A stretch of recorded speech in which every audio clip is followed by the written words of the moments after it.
Ashamaa harka fuunee jaalatamtoonni fi kabajamtoonni hordoftoonni seenaa tuub nageenyi koo kan jaalalaa kabajaa iddoo isin jirtan hundatti isin qaqqabu. Haddallee viidiyoo bareedduu ittiin isin deebee jira. Viidiyoo kana hundi keessanuu itti gammaddanii ni jaalattan jechuudha.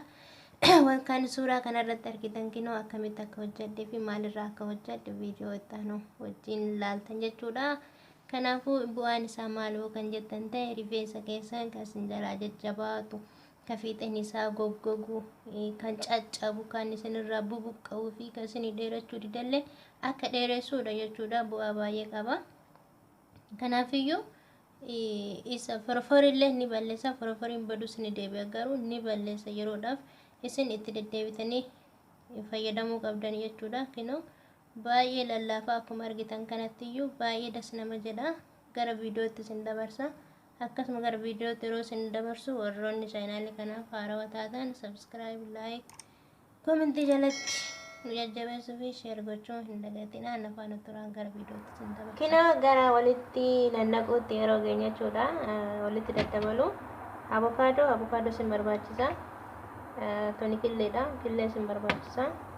Muuza isin barbaachisa.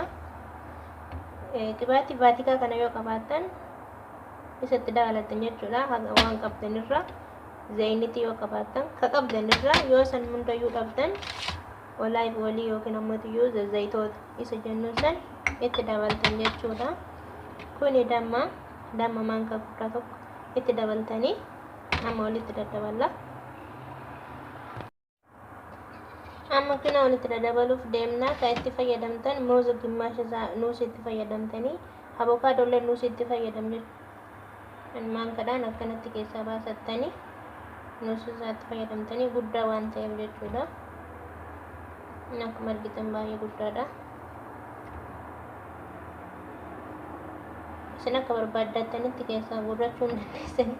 Ani maankaadhaan keessaa baasaa jira waan ta'eef akka barbaaddanitti keessaa baafattanii kunoo keessaa baasee jira.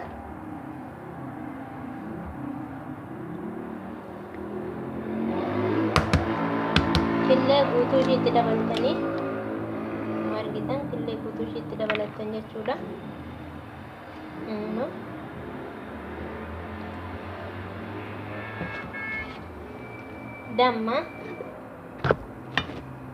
Damma isa guutuu tokko itti dabaltanii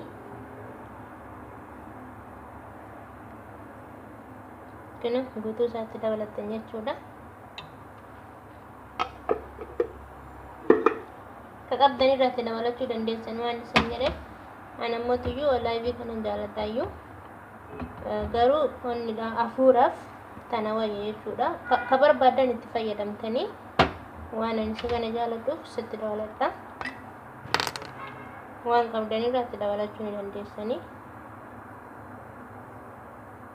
lamatti dabaltanii mataallee laaffisa jechuudha.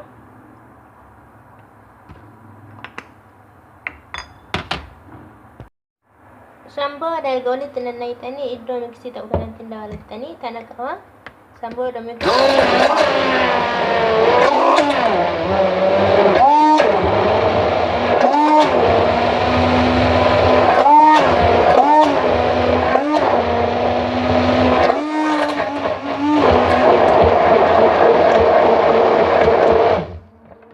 nuti iyyisiiste akka kan jenne isinii iyyisiisee miti.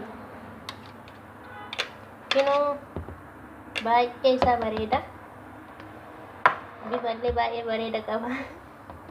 Akkuma argitan sirri bareeda jechuudha. Dhugumatti rifeensa keessaniif baay'ee barbaachisaadha. Hin laaffisa, forforii hin balleessa. Kinoo akkuma argitan keessaa baafattanii saniin booda haga barbaadan ofirra tursiisuun guyyaa tokkoyyuu ofirra tursiistan humata akka rakkoon qabu. Galgala dibattanii bultanii ganama yoo dhiqattan humata akka rakkoon qabu. Dhugaa rabbi baay'ee isin barbaachisaa. Rifeensa keessan dhugumatti jijjiirama hin argitanii isinii dheeressaa isinii lallaaffisaa isa goggogee addaan bahuu didusan baay'ee itti diriirsa jechuudha. Kanaafuu itti fayyadama. Avokaadoo namootiyyuu rifeensa illee dheeressuuf gahee qaba. Muuziin akkasuma waa hedduutti dabalee akkuma argitan wanta akka killeen illee akkuma isiniin jedhuyyuu baay'ee dheeressa. taadhaaf gaariidha rifeensa namaatiif. Kanaafuu itti fayyadamaatii ilaalaa isin jedha. Bifattuu baay'ee bareeda. Viidiyoo biraatiin walitti deebinutti kunoo yoo jaallattan laayik gochuu hin dagatinaa. Akkuma isiniin jedhe jechuudha, hagam ofirra tursiisna, hagam itti deddeebinee dibanna jettanii koomentii jalatti na gaafachuun keessa waan hin oolleef, haga ofirra tursiistan sa'aatii tokko ta'e haga barbaadan ofirra tursiistan uummata akka rakkoon qabu galgala dibattanii akkuma isiniin jedhe ganama yoo dhiqattan rakkoon qabu. Garuu ammoo torbee keessatti yeroo 2 yeroo 3 itti deddeebitanii laaltaniiti jechuudha bu'aan kan argamu. Akkasitti itti deddeebitanii